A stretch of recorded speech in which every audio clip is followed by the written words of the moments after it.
Habib berarti keturunan Rasulullah. Iya, keturunan Nabi. Itu, nah ini berarti Habib ini ada darah Nabi. Oh iya. Kok jadi sombong ya?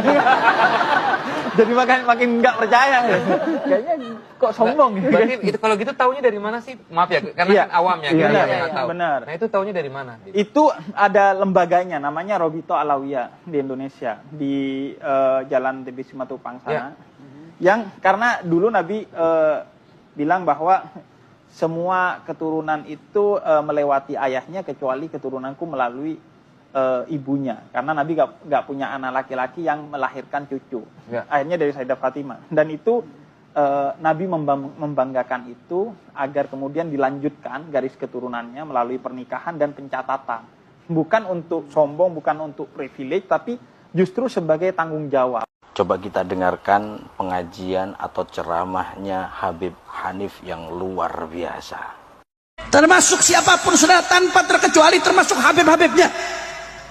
Kalau hanya modal membanggakan kakek saya, nasab saya, termasuk anak kiainya, termasuk anak walinya, siapapun dia, kalau hanya modal membanggakan nasab, modal membanggakan garis keturunan, apalagi sampai merendahkan orang lain, memandang hina orang lain, merasa diri paling mulia, perbuatan jahiliyah. Jadi saya mau pansos ke beliau sedikit. Oh iya, mantap.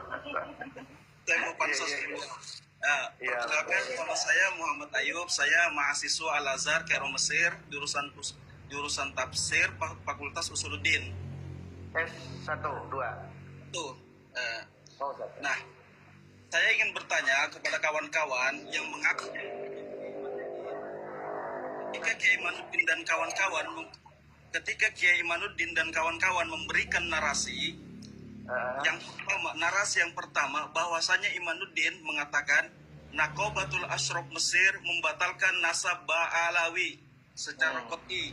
Yang kedua, Naqobatul Ashraf yang ada di Hijaz, beliau juga membatalkan nasab Ba'alawi. Ini ada dua ya. Saya tidak mengatakan Kiai Imanuddin berbohong, tetapi saya ingin membuktikan kalau Kiai Imanuddin berbohong. Nah, ini beda kayaknya PS-nya ya. Iya, benar. Membuktikan Akhirnya. sama dengan menyatakannya. Iya, betul. Akhirnya saya tergerak.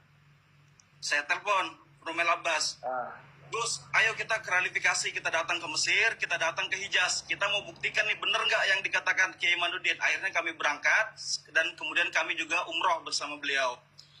Nah, ketika saya bertemu dengan Dr. Ibrahim Mansur Al-Hashimi, Al-Amir Al-Hashimi, saya tanyakan, ya Ustadz, ya Syekh, ada orang bernama Kiai Imanuddin membatalkan nasab Ba'alawi menggunakan kitab antum.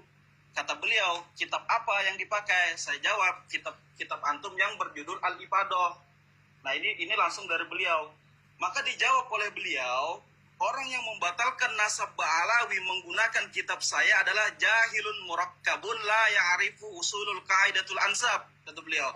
Orang yang membatalkan nasab Ba'alawi menggunakan kitab saya adalah jahil murakkab, artinya bungul bin tambuk lah istilahnya. Bahasa kasarnya gitu. Wah, iya. Iya, Nah, itu. Pasti Nah, itu. akhirnya maka timbul pertanyaan, apakah saya dan Rumail Abbas benar-benar datang ke Mekah, datang ke Hijaz untuk memverifikasi? Oke, saya kasih bukti. Nih, saya datang, Gitu. saya bertanya. Nah, itu buktinya. Saya yang pakai sweater, Rumail Abbas, kemudian Dr. Ibrahim Mansur, kemudian ada Ustadz Kiai Maksum. Nah, satu berarti kita membuktikan kebohongan Kiai Imanuddin, satu ya.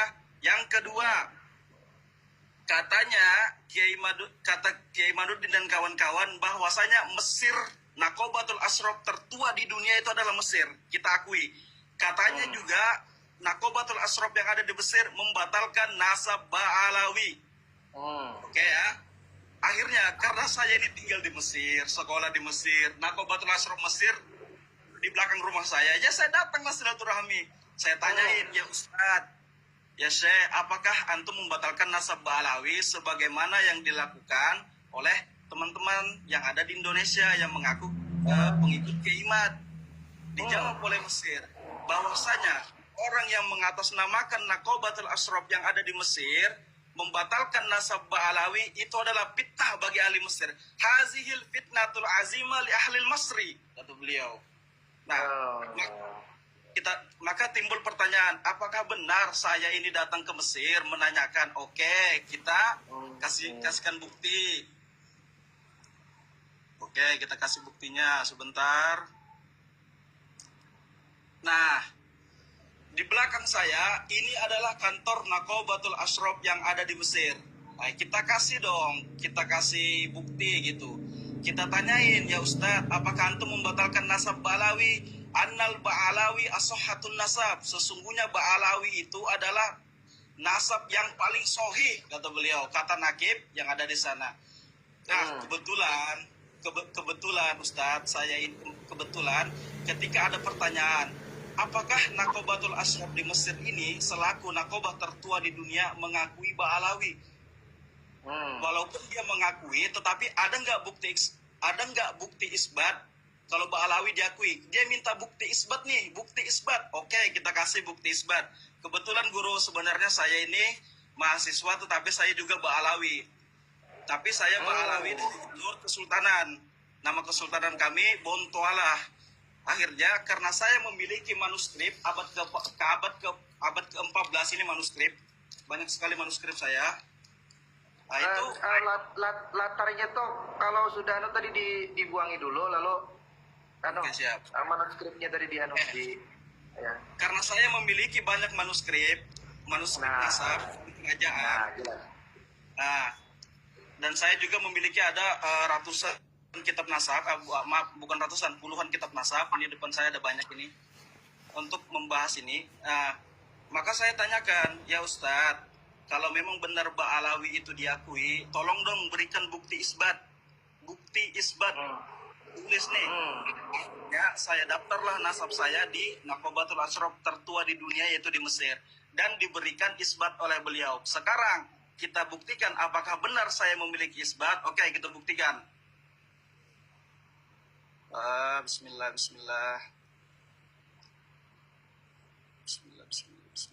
Ya, rekam ya, kuat-kuat, rekam kuat-kuat. Nah, ini adalah bukti isbat saya. Muhammad Dari Naqobatul Asadatul Ashraf di Jumhuril Misril Arabiyah. Nah, sekarang kita sudah bisa membuktikan bahwasanya Kiai Imaduddin dan kawan-kawan melakukan dua kebohongan. Saya tidak mengatakan Kiai Imaduddin berbohong, tidak, wallahi saya tidak mengatakan. Tetapi saya membuktikan Kiai Haji Imaduddin dan kawan-kawan berbohong.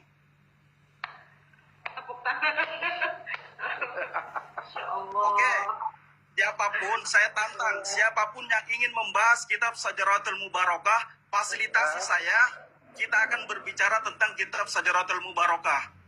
Kalau Abuya, Ustadz Sandi Al-Kalimantani disuruh untuk membahas tentang kitab Syajaratul Mubarakah, itu bukan level beliau. Ustadz Sandi ini orang alim, tidak. Biarlah anak-anak beliau yang membahas, jangan beliau. Biar anak buahnya yang turun. Iyalah. Biar anak buahnya, jangan Abuya yang disuruh membahas hal yang demikian, bukan level beliau. Fasilitasi saya, ayo kita bahas kitab Syajaratul Mubarakah, kepalsuan kitab Syajaratul Mubarakah dan lain sebagainya. Kita bahas, saya punya buktinya. Nah, silakan dilihat. Oke, ada yang minta ID card. Oke, saya perlihatkan ID card dari Mesir biar makin kepanasan. latarnya Bu, ya sip. Ini nih, Naqobatu As-Sadatul Ashraf. Saya tinggal di Mesir. Kalau mau lab, nanti kalau mau diskusi ilmiah tentang kitab Syajaratul Mubarakah. Artinya bagaimana? Seorang peneliti itu harus terjun langsung ke lapangan, mencek dan memvalidasi. Jangan cuma jalan-jalan doang, mendengar habar sana, habar sini, habar situ. Lalu ganjil makan habar. Ya, itu aja saya ucapkan, terima kasih. Dengarkan baik-baik. Siapapun yang ngaku Ba'alawi Kalau tidak diisbat oleh Robito Alawiyah, jangan dipercaya. Paham ya? Pak Alawi ya. Kalau bukan Pak Alawi, itu bukan tanggung jawabnya. Orang Betawi asli, saudara. Salah satu nenek saya ada yang orang Bengkulu, anak dari Sentot Alibasa Prawiro Dirjo. Mendengarkan ceramahnya Habib belakangan ini membuat bingung ya. Dan mungkin mereka memang juga sedang bingung. Bingung mau mencantolkan kepada siapa nasabnya. Karena kalau mencantolkan kepada Kanjeng Nabi sudah tertolak, kepada pahlawan nasional sudah tertolak. Dan ini ada sebuah video, kalau yang kemarin kan yang rame itu pengakuan Rizik Syihab yang katanya leluhurnya masih nyambung ke orang Betawi. Lah ini menantunya juga mengatakan yang hampir sama. Jadi karena polemik nasab ini sudah semakin ramai, sudah banyak yang mempertanyakan tentang keabsahan mereka, lalu mereka sekarang pelan-pelan mulai bergeser seolah-olah mereka ini adalah bagian orang pribumi Nusantara.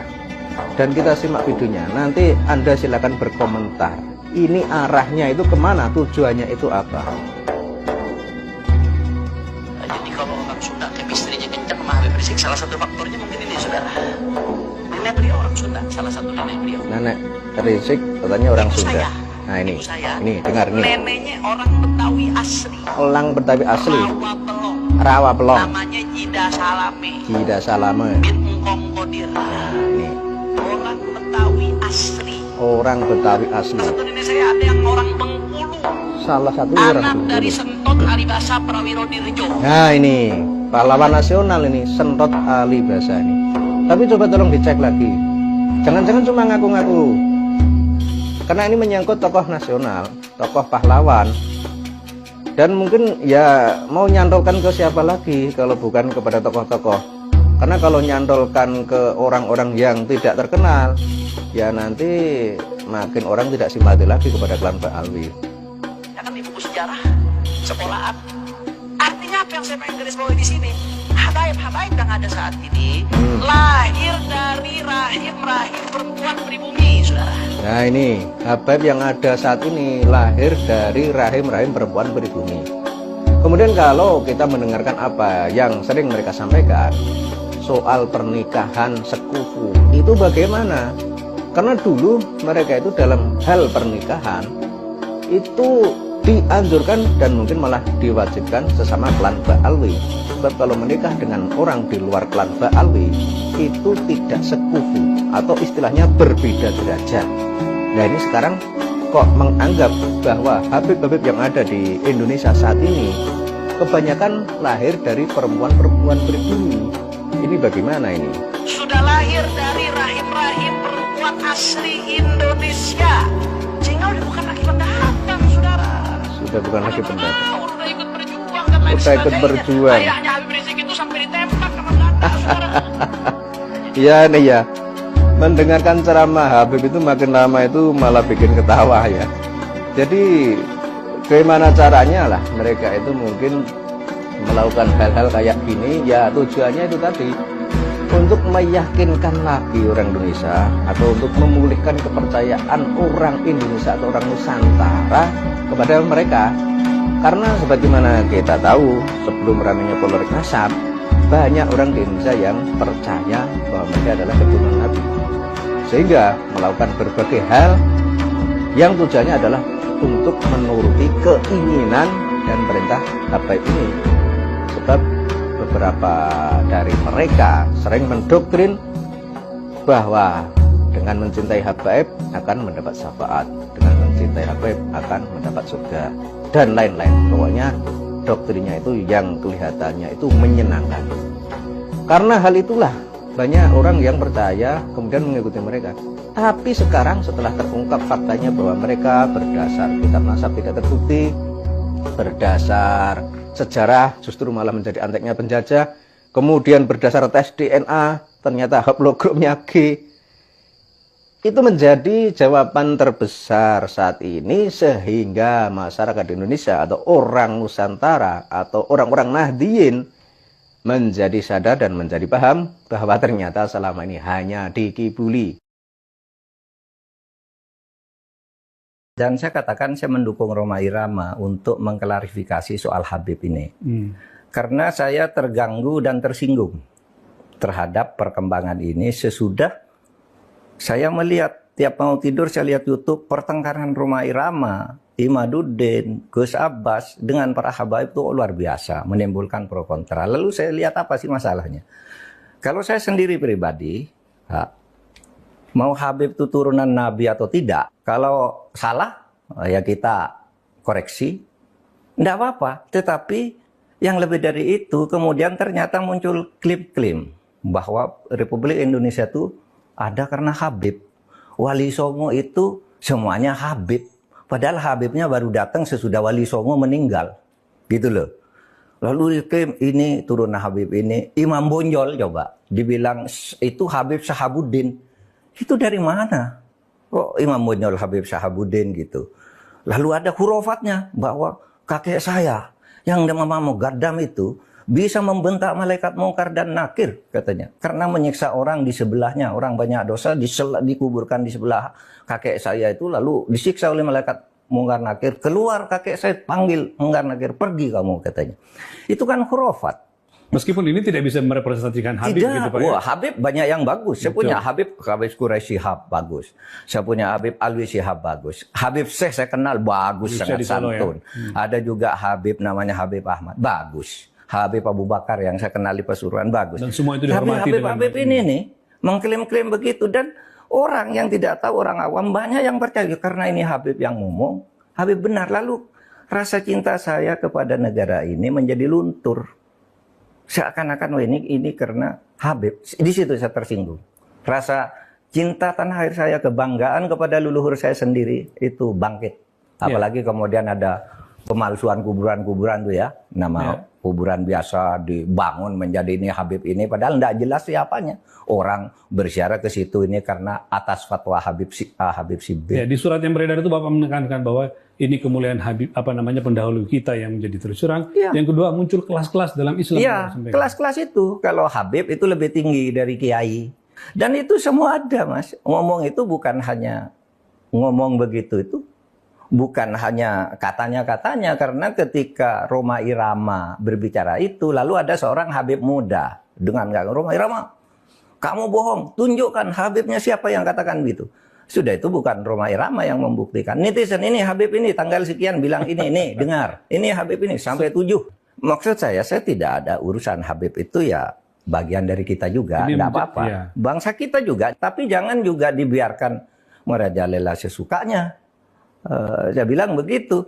Ada yang mengatakan kalau Indonesia ini merdeka dibutuh oleh Habib ini. Bung Karno itu tanggal 17 Agustus dibantu oleh Habib siapa gitu. Untuk menyatakan kemerdekaan. Loh, kita tahu yang bantu tuh Jepang. Namanya Maeda. Iya kan? Laksamana Maeda ya? Laksamana Maeda yang menampung Bung Karno. Bung, kalau kamu mau merumuskan kemerdekaan biar aman, tidak ada yang ganggu di tempat saya aja. Di kantor dan di Maeda. Orang Jepang juga membantu. Orang Belanda yang membantu kemerdekaan ada juga. Namanya siapa? Eduard Weizsäcker yang mendirikan 3 serangka. Ya Belanda juga. Ya, orang India banyak. Orang Arab Nun Habib banyak. Orang Cina banyak. Lah kenapa? Kok kalau diklaim oleh Habib? Ya kita sendiri yang paling dominan, yang lain tuh yang membantu. Kan gitu kalau saya ya, rasa nasionalisme saya.